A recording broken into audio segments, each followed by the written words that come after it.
welcome to this session of Level Up. And of course, I'm very looking forward to actually share with you guys today's guest. But of course, first and foremost, how many of you all already had your lunch? Please type a one in your chat group now.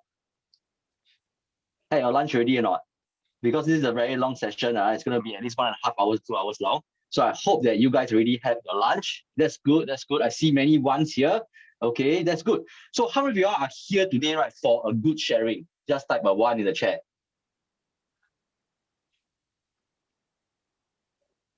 Yeah, I'm very sure, right, that you guys, right, will actually have something in store for you today, something very good in store for you today. Because what happened, right, was that I was just choosing, right, the panelists, right, for this session's Level Up. And then I realized one thing, I've been interviewing achievers, interviewing them very sian already. And we featured them very sian already. So I was thinking, hey, is there a hybrid or not? Like, I was looking for an achiever, but yet, right, a tagger. So I was looking through the list and everything, and then Lawrence came into my mind. Why? Because to share with you a bit of background for Lawrence, right? Basically, he's also my personal tagger lah. So whatever new launch case and everything, right, I will actually get him to tag. And I realized that the first thing was that he has a very high hit rate closure. Okay, how many of y'all, right, are looking for a good tagger, right, that you can trust? Type one in the chat now.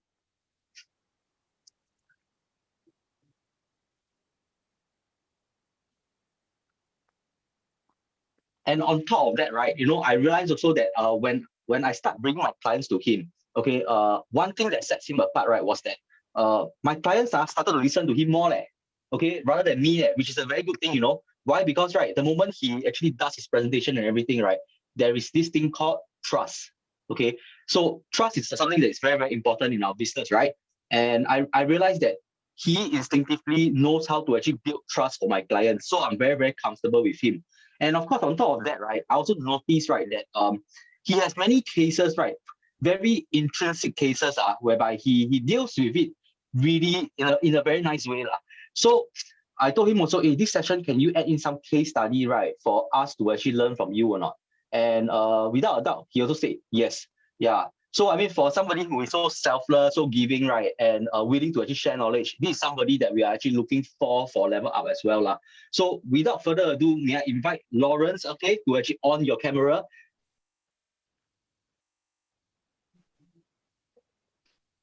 Hi everyone.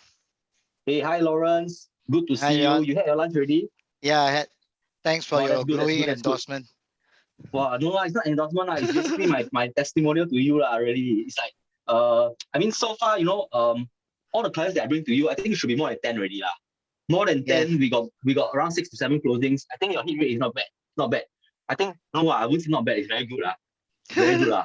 Yeah. So I also wish to actually share and feature you, right? To actually let them know, who are you, what you do, and how do you actually manage, to actually build trust so fast for my clients. I think these are things that they also want to learn. So I think this session, right? Do you promise, right? You promise us that you are willing to share everything and anything, right? Everything. Okay. I strip myself naked. I show you everything. Wow, good. Because that's what we are looking for. Okay, so without further ado, okay, let's invite Lawrence for his personal sharing with us. But we want some personal applause, some online virtual applause. So no applause, no sharing. So if you guys want Lawrence to start, right, I want you all to actually type 2 in the chat group right now.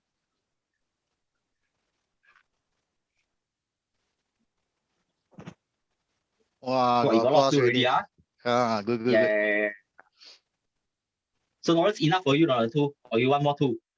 No, enough already. I very easily satisfied.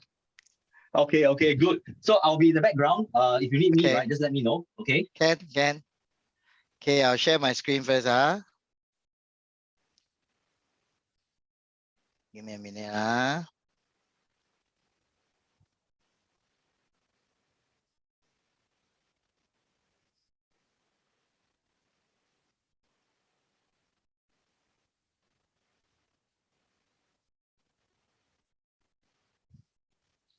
Okay, good. Thank you, Bjorn, once again.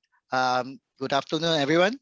My name is Lawrence. I've seen through the participant list. I don't think I see many familiar names.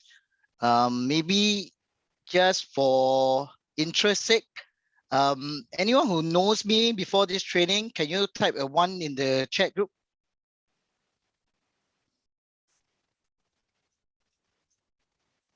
Anyone know me? Oh, I got one person, Tom. Okay, good. Okay, some of you know me. Sorry, I'm not very good with names, but I think if I see your face, I would recognize you. Okay, I'm very honored to be chosen to share with you today in Level Up PG. I think key thing for me is to really bring you through my whole journey, from my own career journey to why I become a real estate agent, and what are some of the challenges I face throughout the way. And hopefully in between that, I can give you some tips and sharing. And of course, I will throw in some case studies as well. All right. So bear with me. My energy level also comes from all of you. So if you are very responsive, I will share more. If you think that this session is getting boring, you feel free to type in the chat group as well. Then I will try to make it more spicy or more interesting. Will that be okay? Okay, give me 5. Are you all ready? Okay, actually I prefer to be doing face-to-face lah. Zoom is so yesterday already. Okay, good. Okay, to start off, I just want to introduce myself. Some of the things that I've achieved in ERA per se, because I've been in real estate for the past 4 years and it has always been with ERA. So this picture here shows me getting the Gold Star Dagger Award this year, one of the new awards that is created by the company.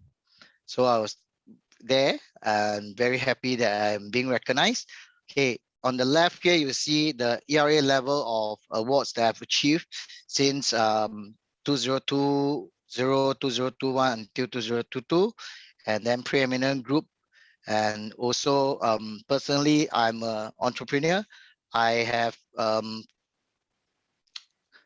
joined a lot. I'm in the corporate world actually before I joined the real estate, and I'll tell you why later. And I'm also a trainer for the group level, preeminent group level, and also the division level.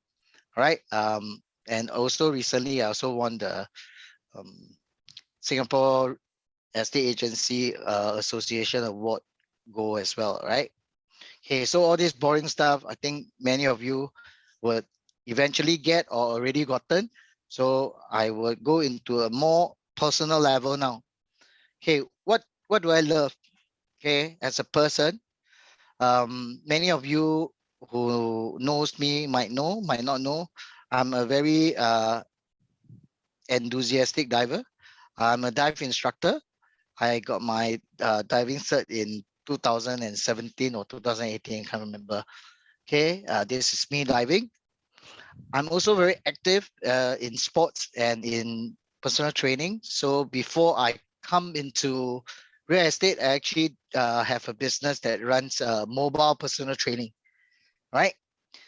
I also play basketball twice a week, and I go to the gym about twice a week as well. So as you can see, I'm very, very active. I cannot do without all this love of my life. And of course, last but not least, is my family. Okay, I've got 4 very enthusiastic buddies as well, and my soulmate. Okay, I want all of you now to bear with me and imagine yourself. I see that most of you must be new agents, right? So I want you to go through with me a bit of imagination. Imagine yourself being in the early 20s, or maybe some of you are already in the early 20s, right? Okay. now you are full of energy, you are very ambitious, you have a lot of dreams, and you want to go through life with all your targets, all your milestone to hit, right? So when I was in the early 20s, 2000, year 2000, I started in the corporate world. All right. I mainly focus in sales and marketing. Then as you can see from this simple journey chart here, I went from corporate world for the last 10, 14 years. And then I started my entrepreneurship in 2015. Then I also set up a dive shop in 2016, together with my certification as a dive master, dive instructor. And eventually I took a leap to join the real estate industry. And that is where I really find, I would say, my calling, my passion. Um, so in the start, when I was in the early 20s, right? Very ambitious, like I said earlier on, full of dreams, want to do a lot of things, want to be the CEO of a conglomerate company. Then I started to, of course, everyone start from a grassroots level, right? So within the first 5 years, I would say, I grew very fast.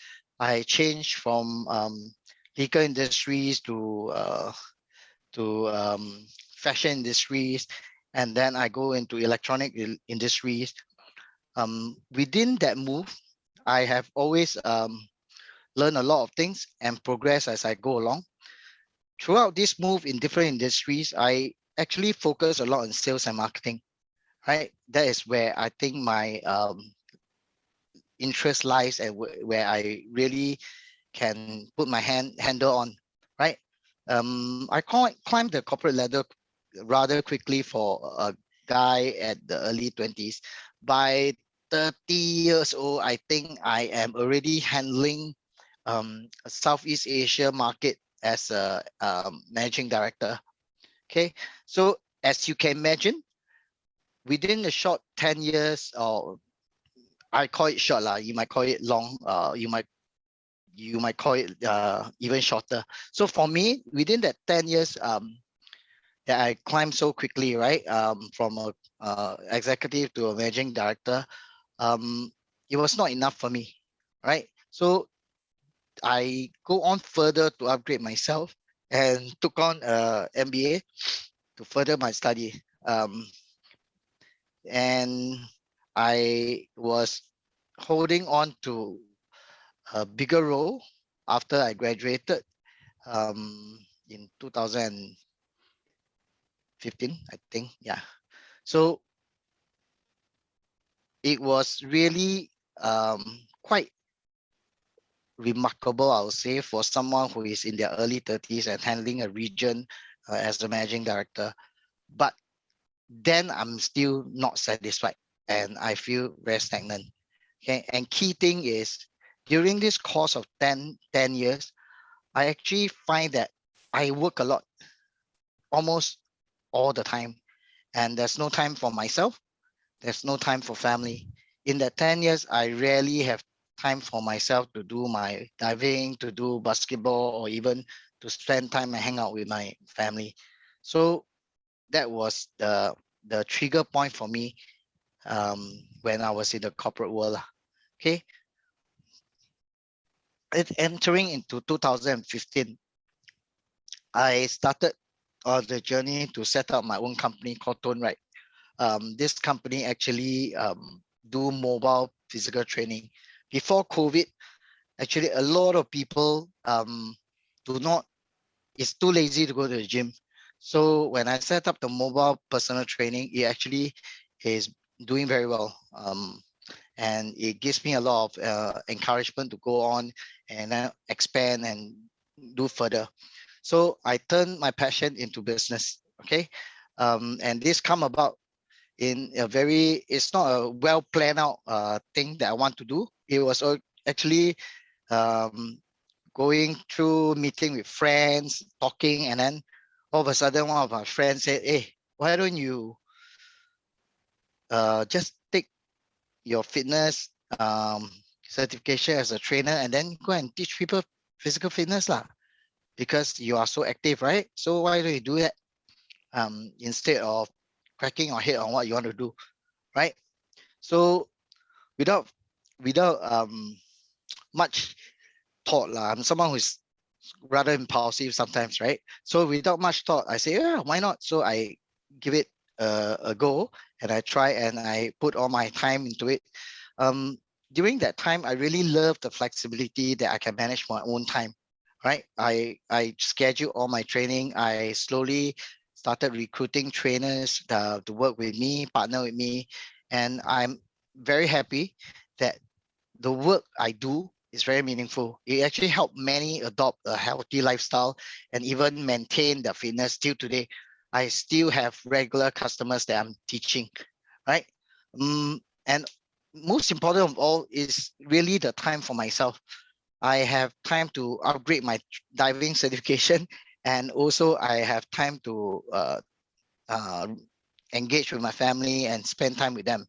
So this is really very refreshing for me then.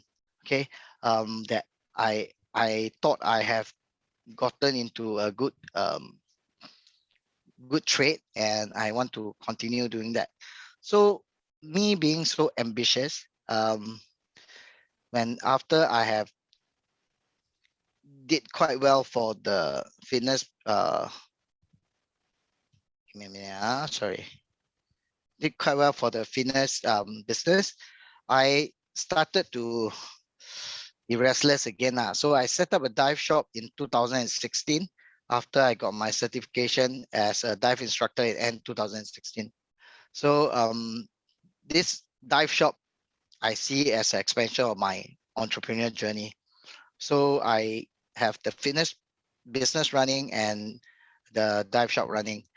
But the dive shop actually took out a lot of my time as well. So after I went into these two businesses, slowly I began having the same feeling as when I was in the corporate job, where I have no time for myself. And although this is a passion, I still can go diving a lot and I do my fitness, but it somehow doesn't feel the same, right? I was a full-time instructor and a personal trainer. But when you have your passion as a job, the feeling is really, really quite different. Okay. So at the end of 2017, I actually decided to give up the dive shop operation because the ROI is really too low compared to my fitness one, because I spend a lot of time in the dive shop. I spend a lot of efforts and money there, but the returns is actually quite micro, quite small. So not really something that can sustain for a long time. So I decided to give it up in 2017, right? Then in 2018, end of 18 or early 19, I found my calling. Okay, I call it calling because I really like what I do today. Okay, though the fitness business is good, I feel that I am still not at my peak then. So I have planned to expand the fitness business further. So I went through one round of like funding exercise just to get investors to come in and invest in my business. So I had a year of going through talking to people, trying to pitch to them what's my business model and the operating landscape. In the end, I get some interest, but not the kind of funding that I'm targeted at. So in the process, I met an ex-classmate who then also started to plant an idea in me to say, hey, why are you going around getting funding so so tedious, difficult to get people to part with their money one. Why don't you go into real estate, do a few years, earn enough money and then expand your business lah. All right. So then it is almost like a light bulb lit up in my mind, and I'll say, not a bad idea, right? Not a bad idea. Okay. So I said, let fate decide what I should do. And I went to take the exam, like all of you. And then I managed to clear the exam. After I clear the exam, um, I actually came in with my ex-classmates division. The funny thing is, if today you ask me what's the division's name, not only because it's not nice to tell you here, is the truth is that I don't remember. I, I I really don't remember. It was so tough for me in the first year. Like I don't remember the group that has not given me any support, that has not really helped me in my real estate journey, right? So I almost didn't feel that that part existed lah. Okay, so it was a tough call to switch, but the lingering dissatisfaction of me being underutilized, right, really urged me to take the leap of faith in the end 2018.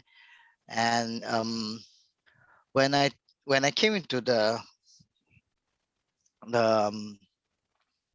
real estate industry, one funny thing is that it was not an easy move.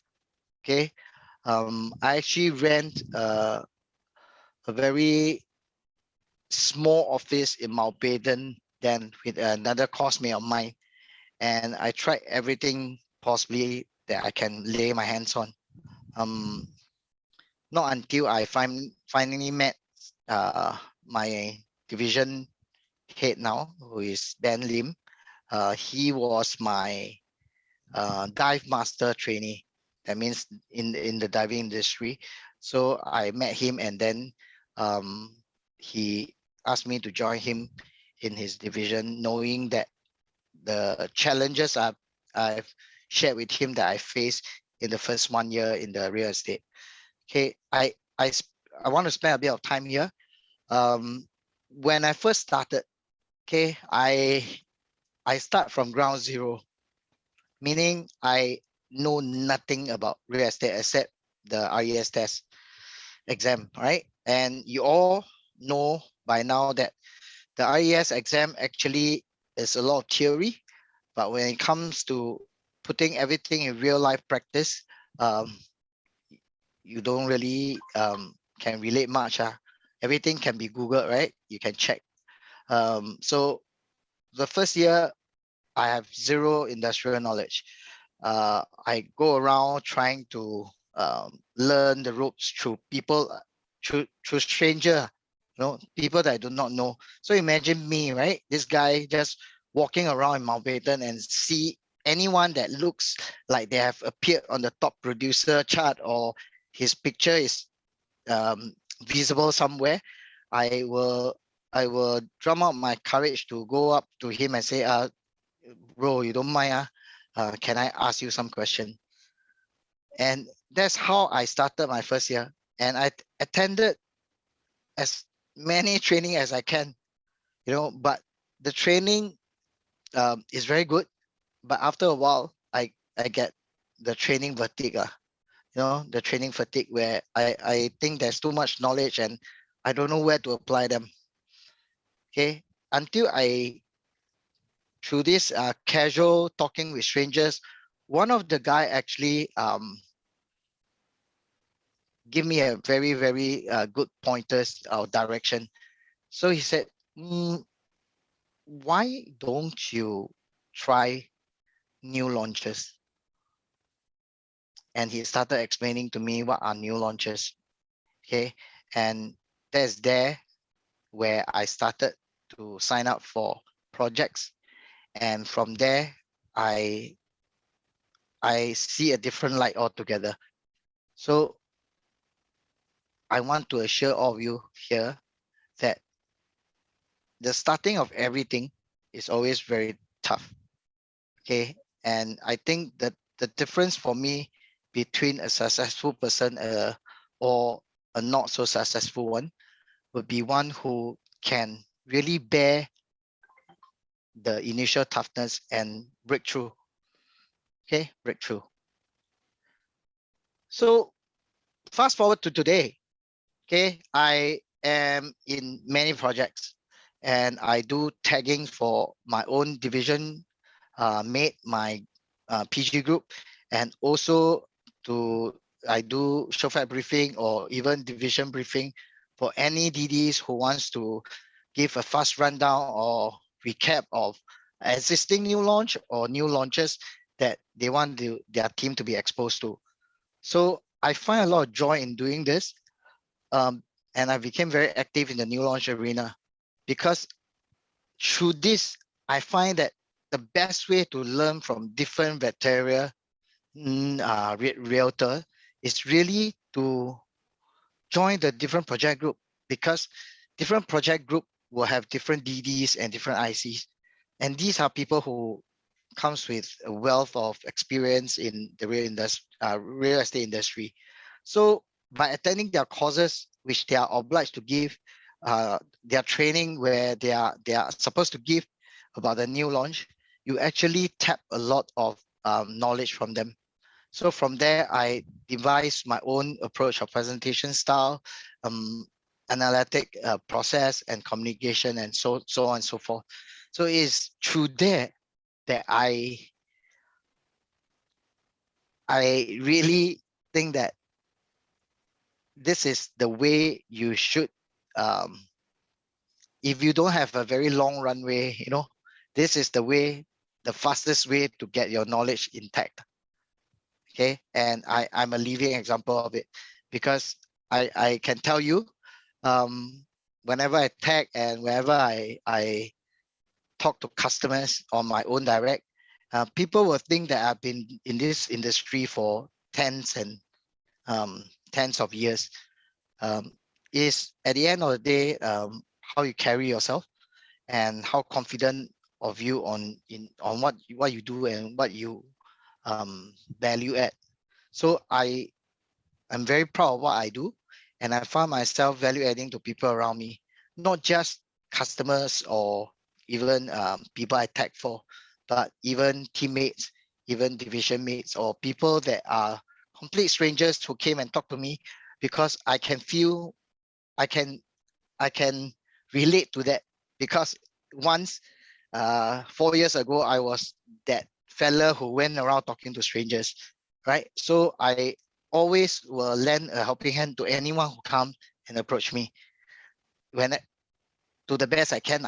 So of course, I grew stronger in my commitment to be a better realtor, and in the next years to come, I hope I can be even leveling myself up even higher. Okay, so far, are you all following? If you're following, give me a two.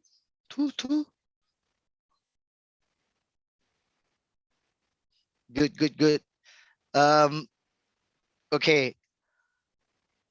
Before you start wondering whether you come to the right training and say why this guy is talking about his real life, his whole life story to me, as I started by saying, I will come totally all out for you all, and I will tell you about my whole journey from the start of my life till now. I believe we all come from different background, and I'm not born in a rich family. I'm in fact in a very average or even below average family. I work for my own studies and I pay for my own uni tuition fees. And I'm sure there are people who come from all different background as well. Nothing wrong with coming from a rich background. What I'm trying to impress upon you is that by sharing with you, I am comfortable. I'm comfortable to share with complete stranger what I've been through, because I am what I am. What you see is what you get. There is nothing that I feel shy about or shameful about. I did mistakes in my past, yes, of course. And I think why I'm sharing this and why I'm telling you all this is because I find my breakthrough in real estate, and then from year 2020, I become getting multiple awards and become a very consistent achiever, is because I realized that in the first year, I carry a lot of baggages with me. Okay, I carry a lot of baggages where I don't really go all out and tell people that I'm a real estate agent. It in a very funny way, there is something in me that is stopping me from outrightly sharing with people that hey, I do real estate, you know. But today I'm sharing with you all this is because I feel that in order to level up, in order to jump higher to your next phase in your life or in your career or whatever it is, you always must let go of your baggage. If you carry your baggage with you from the past, you will always limit the way you jump. You will always limit the height that you can achieve. So I'm sharing with you today all these things because I know not many people can do that. Not many people can tell you that, you know, I used to earn 5-figure, 6-figure pay in the corporate world, and then I stupidly teach all my corporate comfort, you know, first class airline and 6-figure pay, and then come and then rough it all out again. It's because, like I explained earlier on, I'm not happy. I don't have time for myself. I don't think that that is a place that I want to be eventually. But today, fast forward today, I can tell you that whatever I do every day, I feel very happy. I'm myself. I'm very proud of being a realtor. I tell everybody in my family, in my circle of friends, my network, that I'm a real estate agent. If you have anything that is related to property, be sure you find me. Okay? If I cannot help you, I will get help from other people to help you. So by sharing what I've been through, I want you all to know that nothing in life is easy. But as long as you set your sight right, I've been, you know, through the simple sharing, you would have known that I have gone through a few, you know, up and down in my life. And the downtime is every time when I do a switch, you know, and try to pursue something that will make my heart whole. If my heart is not whole like today, I always feel that a piece is missing, then I will never be happy. I will never be satisfied. My energy level will be low, and you know, everything else is a rippling effect. Okay, so I hope that you can learn something from here, but not to remember so hard about my sob story of my life lah. Okay, so okay, back to where I am. Throughout learning from all the new launches, right, I also devised my own way of approach and presentation I mentioned earlier on. So this is another thing I want to share with you. You see someone, we always have someone that we look up to, okay? That's good, but I don't believe that we can be the duplicate of that someone. That means the mode casting of another person.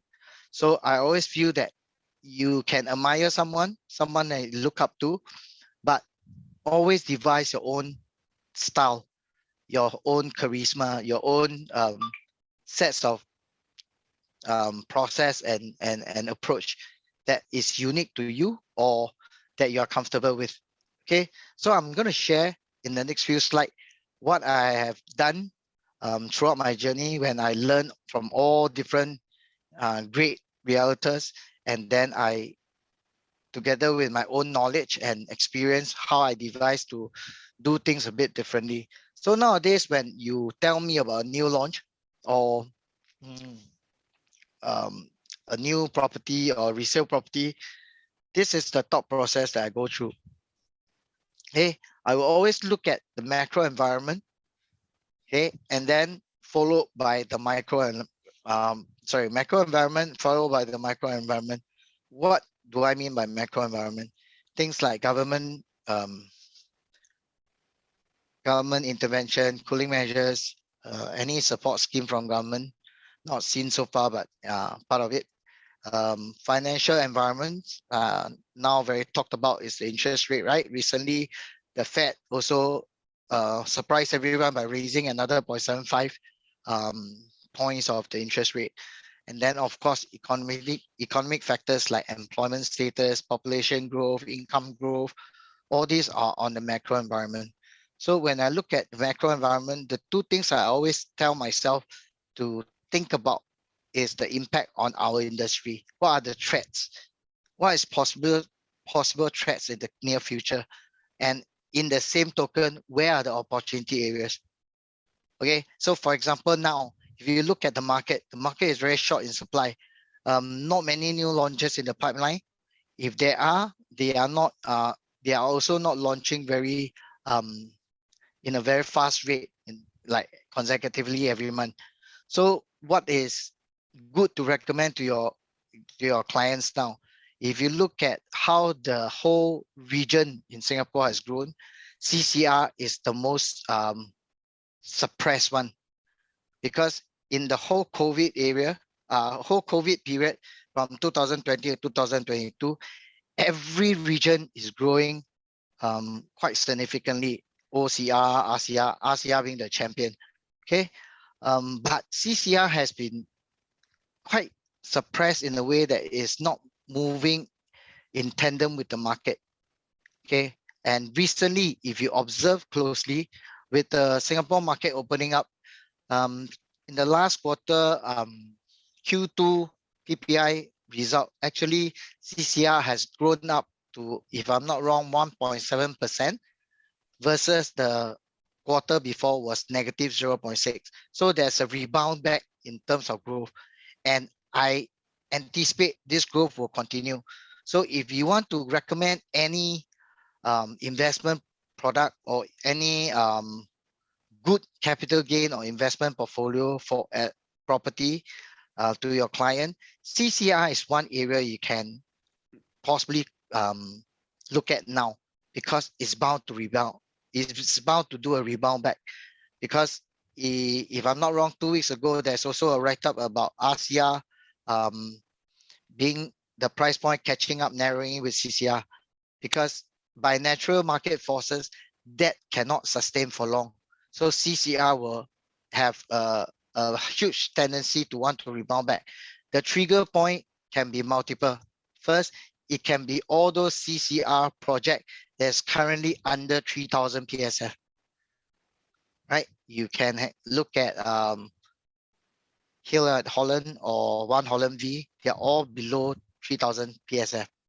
Okay, and why is that so? Because in the future to come, once the economy is doing better, a lot of economies are opening up. Now Hong Kong is opening up, Japan, Taiwan is opening up. If all these foreigners start to come in again, okay, CCR will be their first choice region to look at to invest in a property. Then that will drive the price up. Okay, so this is how an example of how I look at the macro environment. Micro environment is more towards the project itself. When it zoomed down to the project in terms of location, in terms of the community, whether the tenant or the residents profiles, and also in terms of the concept, whether it's a mixed development integrated or it's a pure mass residential condo. So this is my way of analyzing the market. So everything that happens in the market, every day, the news that come out in our ERA news, or whether on the newspaper, I hope you all pay attention to it, because any news that is being filtered is always somehow or rather will give some impact to the property market, if not now, in the near future. So you need to know how to relate or practice on how to relate it. And soon your practice will make perfect. Okay, so far, am I going too fast? Okay, give me a 3. Following, everyone? Not asleep yet, right?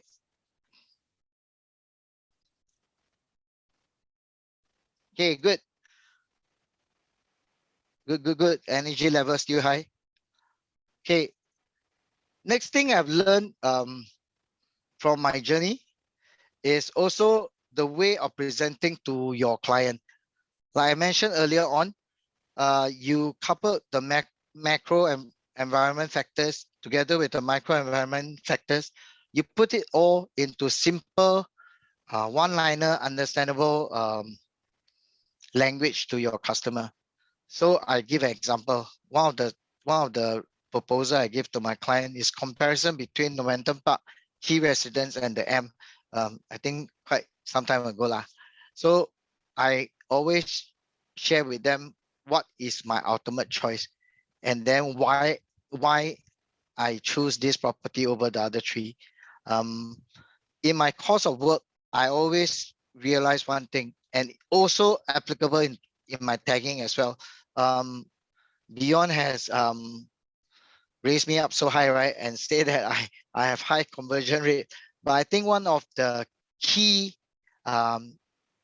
twists to conversion is always being able to identify what you believe in to your customer, to your buyer.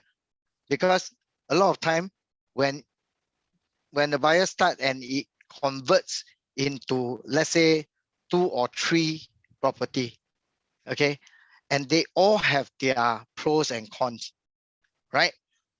Ultimately, you need to be the one who quickly be able to draw out which of the property have more pros that align to your customers' needs. And then with conviction, you need to tell them this is what you choose. And then this is why you chose it. And then support with some macro and micro environment kind of data. Because at the end of the day, it's not an impulse buying, it's not an emotional decision. It is something that is informed, decided based on information, based on data. So if you always have this in your mind and communicate and convey that to your buyer, I'm very, very sure your conversion rate you will see going up. I do this with my own buyer. I do this with my teammates buyer. And whatever Beyonce is true, I've tagged so many and I have built rapport with so many of my teammates client, so much so that sometimes they get my number through the non-call and then they start going through me as the information source instead of going through the non-call. Okay, but rest assured, you can ask Beyond. I always throw them back to the non-call. That means I always divert the ball back to the non-call and say that I can answer you, but it's best to go through Beyond or Brad or whoever as well. So this is why this is one of the things I learned. Every time you all go, we agents like to bring our clients all to different places, resale, new launch, do all your viewing. But at the end of the day, right, you cannot go on and keep doing viewing and viewing after viewing. After every viewing, you need to narrow down to the choice. The most comfortable one is 3.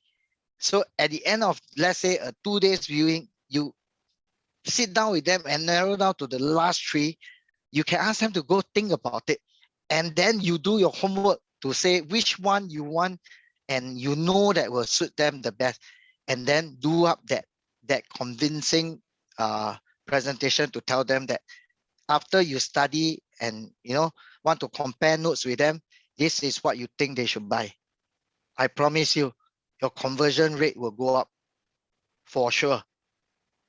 If you don't go up, then you need to call me. I will tag for you. Okay.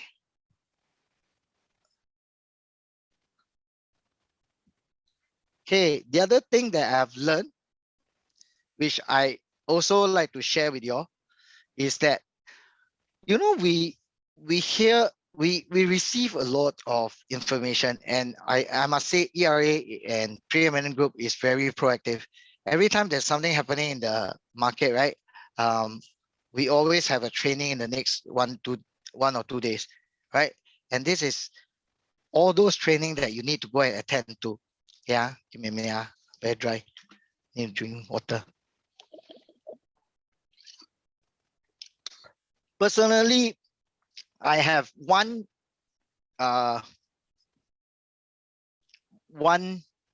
method that I always think is good and never fail to convince people till today, or at least it will leave the buyer with something in their head when they walk out, when they didn't make the decision to buy on that day itself. Is this. I'm sure all of you know what is PPI, right? Can I have a show of hand that all of you know? 5. You all know what is PPI? Hello? All sleeping already? You all know what is PPI? Okay, good. So every quarter you have a PPI update, right? It's our property price index. So as of Q2 2022, our price index is 180.9. Okay. How many of you out there ask yourself, what does 180.9 means to me? How many of you? If you ever sit there and think about, property price index Q2 2022 is 180.9. How do I make it useful for me? You put 2. Good, Jennifer. Anyone else?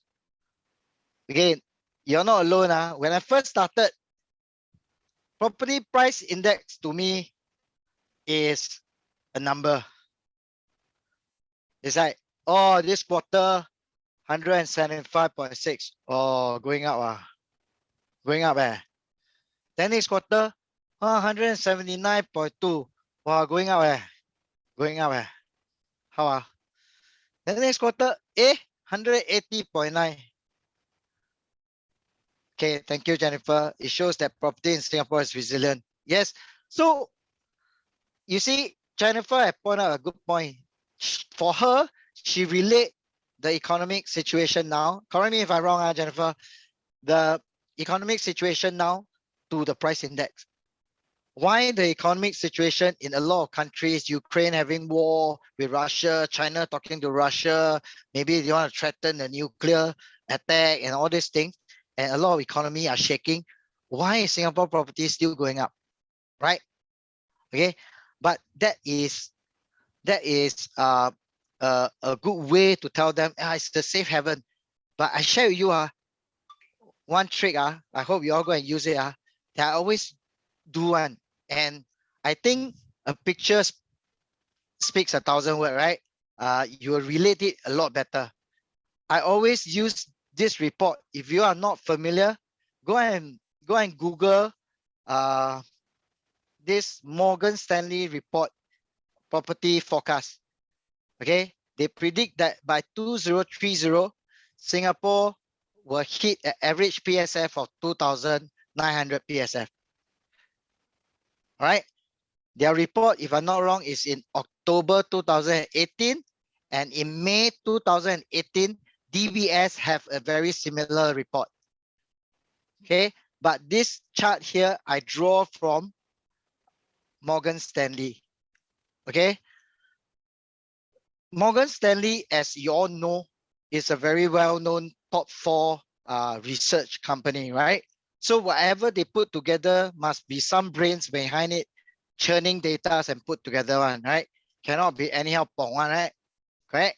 So down here, you can see that in a summary, they say that from 2016 to 2030, 2016, 2030, there are 3 scenario that can happen for their forecast of our property prices. Okay, first is bearish. That means you only grow by 73%. Okay, second is base. Okay, and the third one, bullish, you'll grow by 126%. So by showing this, combining this with this, you can tell a very, very strong story. What? Mr. Buyer, this is predicted by Morgan Stanley by 2030. Singapore average property PSF is going to be 2009. A lot of people will tell you, oh, calling on cannot be lah, don't joke lah, you know. But a lot of people will say, yeah, maybe no, a lot of speculation. Okay, but what you can do here is best. You do a data to convince them. You tell them, do you know where are we now, Mr. Buyer? This is predicted by them in 2018, right? So where are we now in this chart? Let me show you. Okay, let me show you. 2022, we are at 180.9.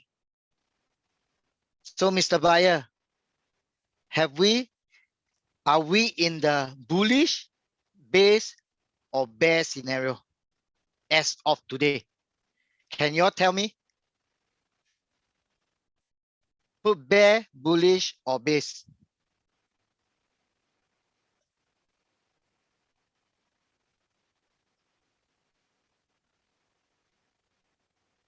Yes. Thank you. Bullish. In fact, we surpass the bullish forecast. So very likely, we're going to hit 126% earlier than 2030. Do you agree with me, Mr. Buyer? Okay. A word of caution. Okay. Okay, before that, do you think this is good or not? If you relate that way, is it clearer? Yes? Yes, right? Yes, 3. Put a 3. If you think it's good, put a 3. Okay, but a word of caution, when we show data, okay, we are showing data, I will tell you more than 70% of the buyer will accept what you say because this is from a research. This is real numbers. Data supports, yes, from relevant source. Very good, Jennifer, thank you. Also, they are convinced that you study the market. You put your pulse very close to the market. That gives them confidence to trust you. Agree? Agree, give one. Agree or not? Agree, right? Okay, but a word of caution, when we present this, 90% of the customer will be convinced one. Okay, 70% will take it at face value. There are 20% maybe will argue with you one. Those are the 20% are the number-oriented people, number-oriented buyer. Okay, word of caution is don't go into an argument with people. Okay, don't go into an argument with your buyer. Beyond have seen me in action anytime. He will vouch for me one. I tell you how I usually handle people who gives you a lot of crap about arguing about numbers. Okay, first I listen to them. I let them talk because they need to talk. Right? Second, I will tell them, Mr. Buyer, yes, I respect your opinion. It might happen your way. But as of today, this is what is showing. And that's the fact. You cannot argue about the fact. I didn't come out with 180.9. Right? So you cannot argue that 180.9 is fake. So a word of caution is when we present numbers, try to be respectful that when people who are number orientated want to challenge you, listen to what they have to say. You might learn a trick or two from them. At the end of the day, end it up by saying, I agree with you, right? I see your point. Positive words are, you are right in your own opinion, but today, this is what the market is showing us. Okay? All right. Okay, so these are the three things I feel very strongly that I should share with you all. The three things that I've learned and I put in my pocket every time I go for listing presentation, where every time I talk to potential network or client, and this is usually what I'll bring out as a topic to talk about. All right. Okay. I also believe in leveling up myself by raising others. That's why I conduct a lot. I become a trainer for the group and the division level. And of course, a lot of people during this training will always ask me why I want to become a tagger and is it difficult? The only thing I can tell you all here is this. I pride myself for being a good tagger. And every time I can help convert a customer or even influence their thinking a bit in the way they see the property, I feel very good about it. I feel that I value added to someone who is making a biggest decision of their life to invest or buy something that is worth millions of dollars. So I take it very seriously. Of course, there are challenges in everything that we do. But like I put in my marketing poster, right? I believe the best way forward to all the problems or challenges is always through it.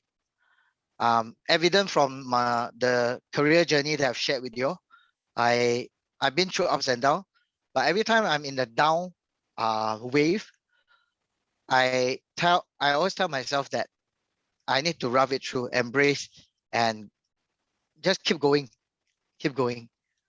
Okay. So there is no such thing as easy money or easy things to earn.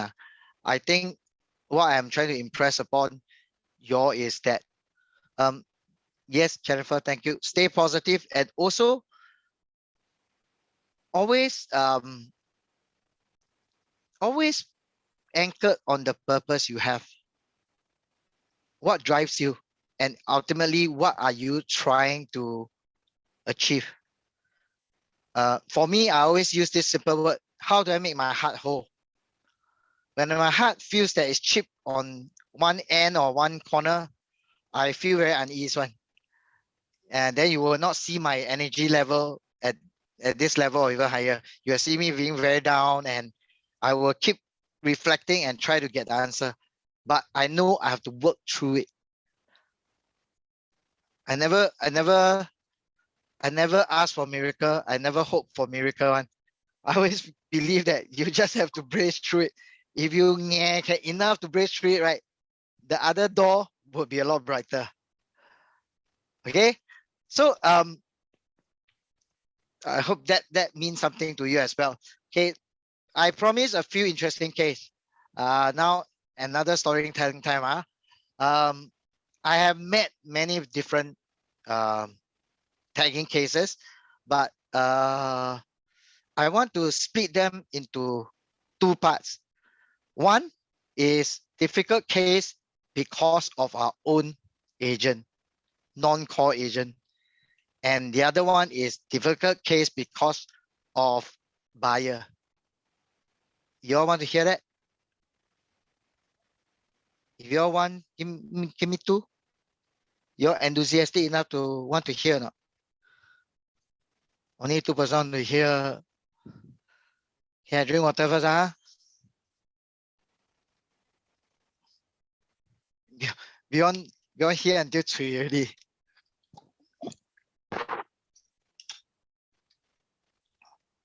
All right. Okay.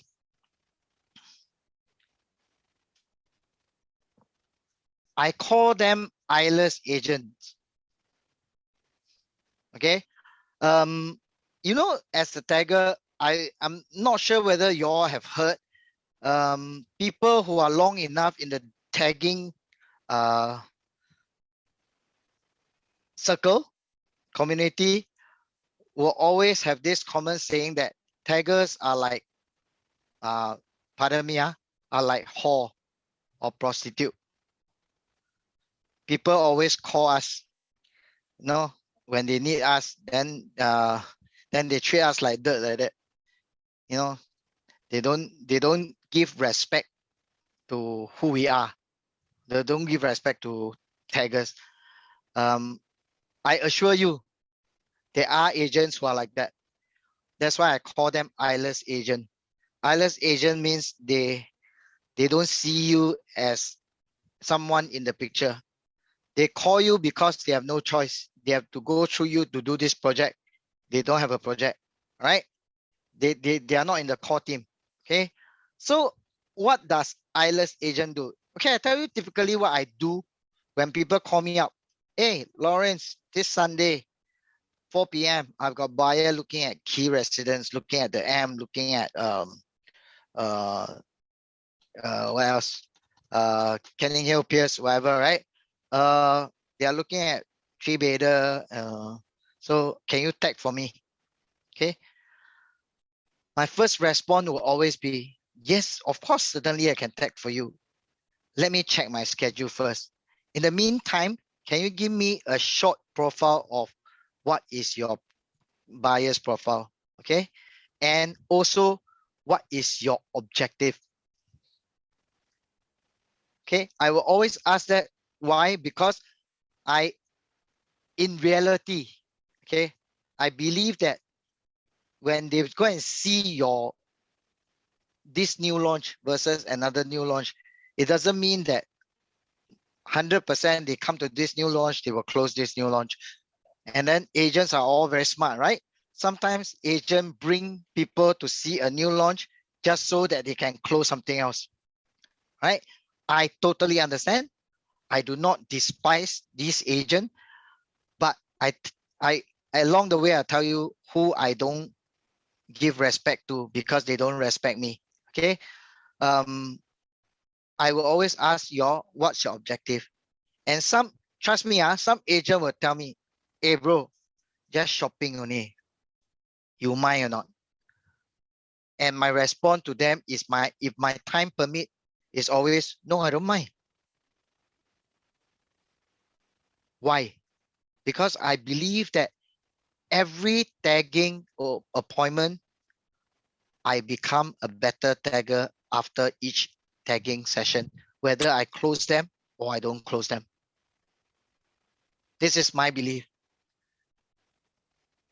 Okay, so I would not reject anyone unless there's a clash of appointment. Okay, so what are these eyeless agents? These eyeless agents are agents who do not respond to, bro, what is your objective? What do you intend to do with this buyer? Okay, so when they meet you at the show flat, sometimes before the buyer come, I will have a chat with the agent to say, hey, so what's going on? What's on your mind? What do you want to do with this? These are agents who will not tell me anything. Okay, and the best part is when the thing starts, okay, when the buyer come, hello, Mr. Buyer, yeah, how are you? Good afternoon, have you had a lunch and all this, right? They'll tell the buyer, okay, this is a tagger for this project. He will show us around. Okay. Actually, on the surface, nothing wrong with that. But people who does that, right? I already know they don't really have a lot of respect for the role. Okay. Then 9 out of 10 times, as predicted, people who start off introducing me like that, through the presentation, when I'm doing a presentation halfway, they will come in. Okay, they will come in. So they will break my flow of presentation every now and then. Okay, this is their way of showing that they know and they want the buyer to know they know. And from my perspective, I feel that these are agents who are not confident, have inferior complex. He is afraid that I will overpower him. He is afraid that he will appear not knowing anything in front of the buyer. Okay. It's a very fine line. I'll explain more later. If you all have questions, I'll answer them later. But these eyeless agents are one who doesn't see that role as important. Okay. Typically, when we sit down during closing, okay, this is what they will do. They will belittle the tagger. So usually I will ask like, so how do you feel about the development so far? Or do you need me to do some simple calculation for you so that you can determine your budget? Things like that. Before I start going into detail, this agent will tell you, bro, can you let us have a private moment? Anything I let you know again. So there's no closing. I tag, I show. After that, they kick me out. But these are the taggers, these are the agents who have also taught me to be a better tagger. Okay, how do I handle this kind of eyeless agents? Okay, usually I will let them talk. Because the minute the first or second interruption comes in abruptly, right? I know that they are eyeless agent from the start of the experience asking me to be a tagger until that point in time, right? I will put myself in the shadow, meaning I will follow them and then I start to stop talking. I let him take over. And when he struggle, then I come in and assist a bit. Any idea why I do that?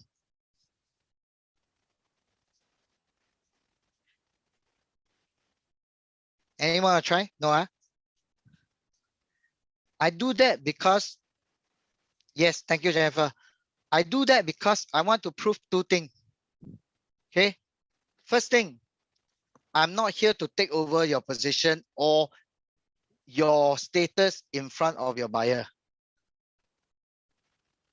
Second thing, I want to show him, if it is of any help at all, I want to show him that I respect him. He can take over the show. I don't need to be there to tag for him. I respect him. He can take over. And often when I do that, right, for kilat eyeless agent, they will take the ball and run. Okay. And I hope they get the message. But for not so kilat eyeless agent, right, they often end up being quieter than me. And that's where I take back the control of the presentation. Okay. So internally, if you want to get a tagger for your client or for showcasing to your client, I will advise you all this. First, understand what the role is doing. Tagger role. Okay. Second, be very confident that whatever it is, the buyer is yours. We will not be able to take away your buyer one. Yeah, especially those ethical taggers. We will not take away your buyer's one because we have a reputation to keep. You're right. Okay, so understand what is the tagger's role before you engage them. Because if they don't play hand in hand with you, why conversion rate can be higher is, not that I want to feel very good, but when either Beyond or some of the other teammates, when they come in to introduce me to their buyer, right, they always say, this my teammate, Lawrence, he's the expert for this project. He can tell us more. Okay, by saying that, right, and we we sort of build a rapport that we are a tag team. We are not against each other. And as a tag team, then you can close your clients better. The conversion rate will go up. Yes, and that's the way to build trust. Okay? Okay, want to hear more or not? Want to hear more? Put 7. Want to hear more? 7. Wow, thank you. Okay, now we move on to typical buyer. I've tagged many cases, lost count now. Okay. To me, personally, one of the most difficult group of buyers to tag is the family buyers. What do I mean by that? That means when they come to a show flat, there's only one person buying the flat. Yeah, but there are 6 others following. Okay, there are 6 others following. And how do I triumph over this kind of group of buyers? Okay, it's something I feel I picked up along the way and strengthened it. It's called quick profiling. When you talk to buyers, in the first few minutes of my presentation, besides the hard facts about the property itself, I always ask questions to different individuals as far as I can. So simple things like, may I know which name will this property be under? Okay, and then you can stifle out whose name is going to be used. And then as you ask more questions, you'll be able to see who is the decision maker behind that.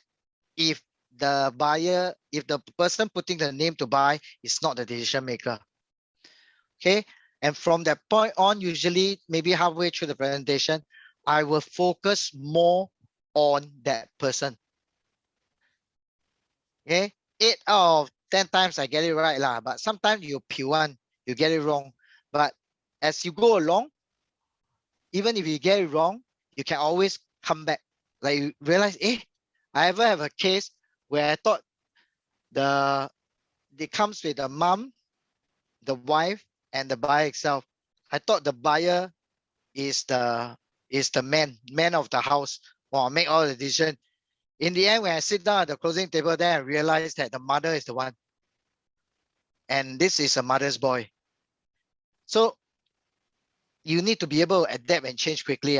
Okay. And during family buyers like this, right? What is so difficult about them is that you will have a lot of what I call smoke screen. That means objection that is not even objection. I give you an example. They walk into the kitchen. Okay, 2-bedder. First thing the mother or father will say, oh yeah, no stove. Induction cannot cook one. Okay. And then maybe the buyer itself, they will go inside and say, utility room, so small. You know, the maid can sleep, man. You know, then maybe the father will ask, hey, if this is a stove, city gas or cylinder? Yeah, then there are a lot of different objection. So if I go to them one by one, also I think you'll sleep. But fast one, so the few that I mentioned, if they say, now why induction, not stove? My response is always with a question. To filter out the smoke screen, I will always ask them, why does it matter if it's a stove or an induction? Because if you don't know the truth behind that comment or what is driving that comment, right, you cannot give a good answer to whatever the objection is. So whenever you hear a one-word objection, so small. Interesting that you say it's small. May I know which particular area you find it small? Why do you say that it's smaller? Okay, so usually this kind of smoke screen is very easy to counter one, and sometimes I don't even counter, because if the objection is not from the decision maker, I couldn't be bothered, because time is of essence when you are tagging. Okay, yeah.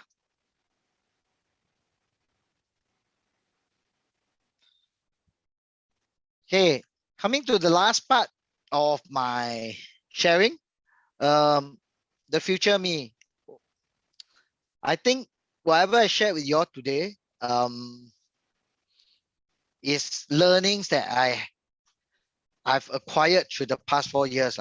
And truth to be told, that up till today, I still think that I have got a lot of things to learn, and I keep attending talks, trainings, forum, seminar, because like I shared earlier on, these are ways where we can really improve ourselves.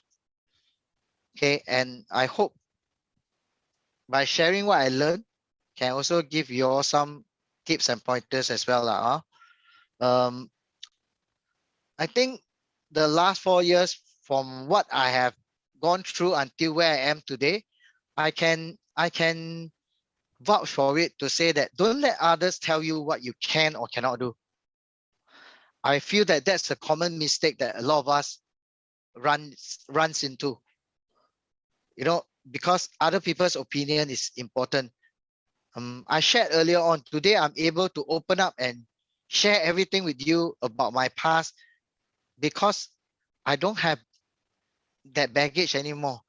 That the past doesn't bothers me, and whatever other want to derive and have an opinion of me from my past, I cannot help them, but they are not going to affect me, because my heart is full as of today when I'm speaking to you.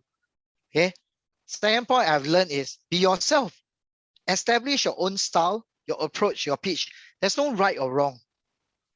As long as that style, that approach, that pitch is something that makes you whole, then you have conviction. Then you will develop passion. And with that, then you can go very far. Right? If not, you are always following after someone else's footstep. Think about it that way.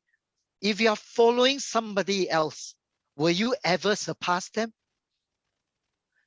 You can't, because you will be focused on following. But if you gather all the knowledge and you learn the tips, everything, this talk that you attend, you learn one trick or two from Lawrence, everything you gather, and then you create your own style. Then you can lead. One day, I promise you, one day you'll be able to lead, because you are no longer following. You are creating your own niche. Okay? Then again, we are very fortunate. And every time we are in a fortunate place, right? We won't know until we are out of it. So today I want to remind you are all very fortunate to be in ERA, because we are always trying to be in the forefront of the digital platform, and we are always very responsive and being very proactive as a company. Preeminent Group, even needless to say, we are even more responsive, right? So every time when there's a training, there is a news that they compile together for you, it appears in all our emails every day. You know that is my routine every morning, read all the news and then try to make sense of why all this news can help me to pitch or can help me to counter objection. Because everything that they share with us, whether is it political, economical, financial, societal, it may have an impact or one way or another on the market itself. So you all must always have your pulse on the market. All right. Last thing I have to share is really practice. Practice, practice, practice, practice, practice. Don't be afraid to fail. I'm sure Bjorn has seen me grow from the first tagging case I have with him until the closing tagging case I subsequently have with him. And it's through practice. And I'm always grateful that our teammates and all the agents out there recognize me and always give me support and ask me to be their tagger. Okay. Okay, so okay, one last slide that I want to show you.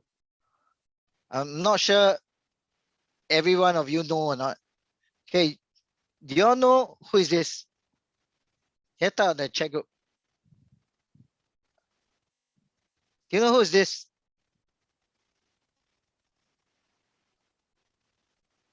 Doraemon.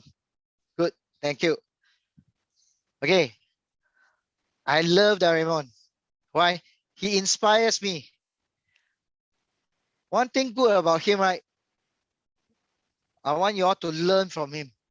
Be like Doraemon.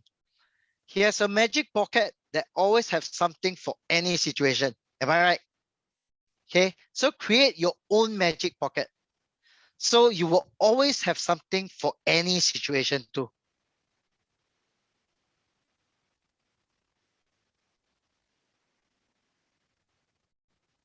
With that, that will be the end of my sharing. I thank you all for your participation and enthusiasm. I hope it has helped you with a trick or two. I wish to share more. So if you all have any questions, you want to have a private coffee session with me, please screenshot the QR code and contact me.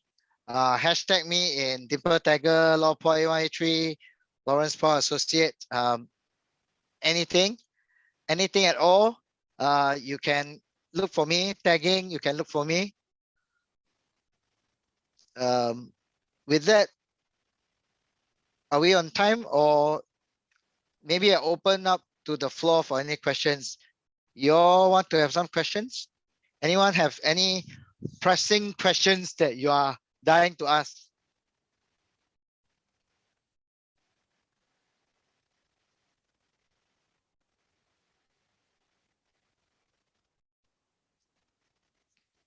Okay, anyone got dying question now? We have some time. So I open up to the floor. Anyone have any questions you want to ask?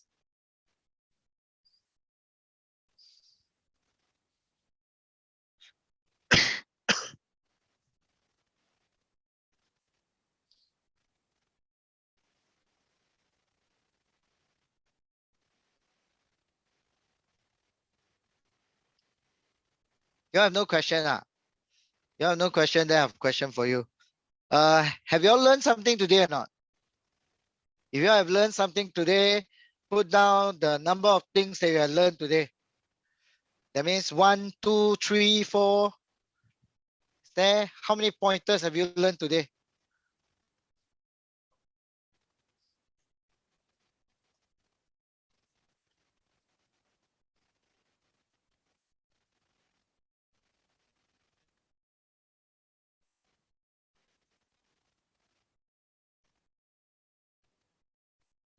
Okay, good. Jennifer got 3.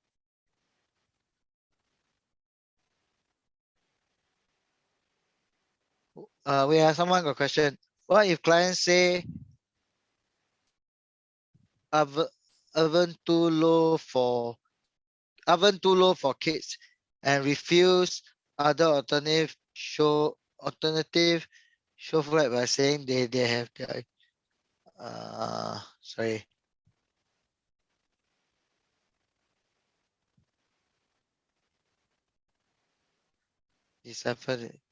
Okay, who is Angelina, can you ask the question again? You're asking two questions, is it? One is, what if clients say oven is too low for kids?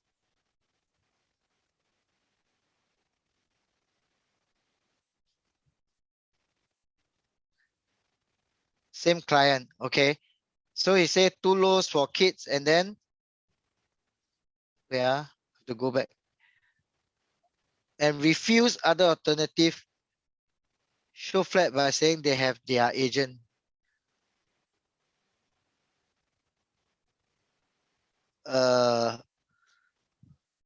Okay, I want to ask question. Angelina, where do you get this buyer? Is a walk-in, or is your tagging, or your client, or what?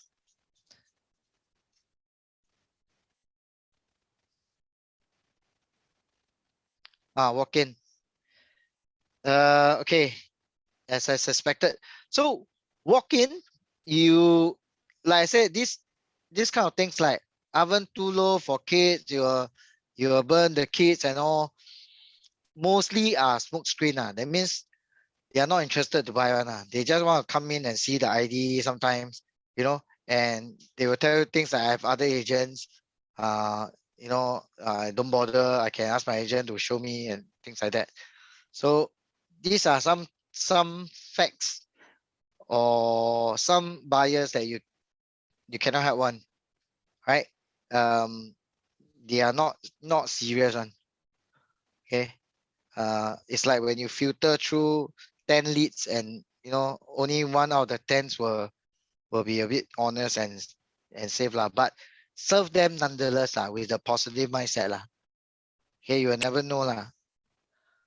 No, sometimes shopper, because you move them, they will also come back to you. You never know. Yeah. Okay. What is Sarah? What's my magic pocket consists of? I've shared 3 of them to you earlier on. One is the approach every time I look at a project or a property. Second is the Morgan Stanley chart that I always use. And third is the way to compare different projects so that you zoom down into one of the project as your conviction that you will buy if you yourself have money. Yeah. So as I go along, I'm trying to create more lah. One of the other thing is you all should have is, if you attend enough talks and seminar, just for example, recently a lot of question being asked about rising interest rate, correct? If you attend like from Marcus Chu, from Thomas, and maybe from some of the other DDs, you realize that some of the slides are common. So for example, the Fed interest increase overlaid with our Singapore SORA and overlaid with the property PPI. So these are useful chart that I will always keep it handy in my pocket as well. So as and when it's being discussed, you can always bring out to show them. Now, again, back to the same perspective where I say, if you show them, they know that you analyze the market enough, then you will build trust and confidence.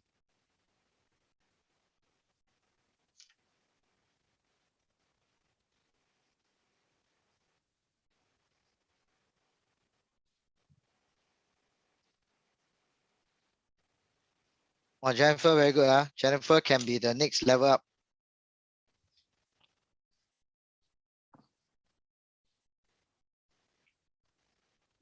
Bingo. Anyone else got a question? 2 more questions maybe.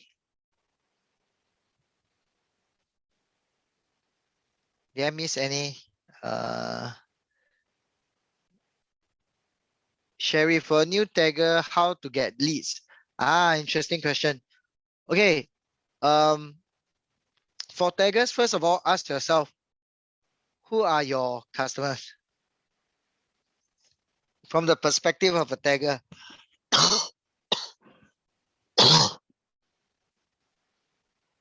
who are your customers? Agents. Okay. So I would say market yourself out to your agents. Okay. I will start off from your own division, followed by your own group, followed by the whole ERA, and then followed by ECB. That means people who are external agency but not involved in the marketing of that particular project. So these are your clientele base.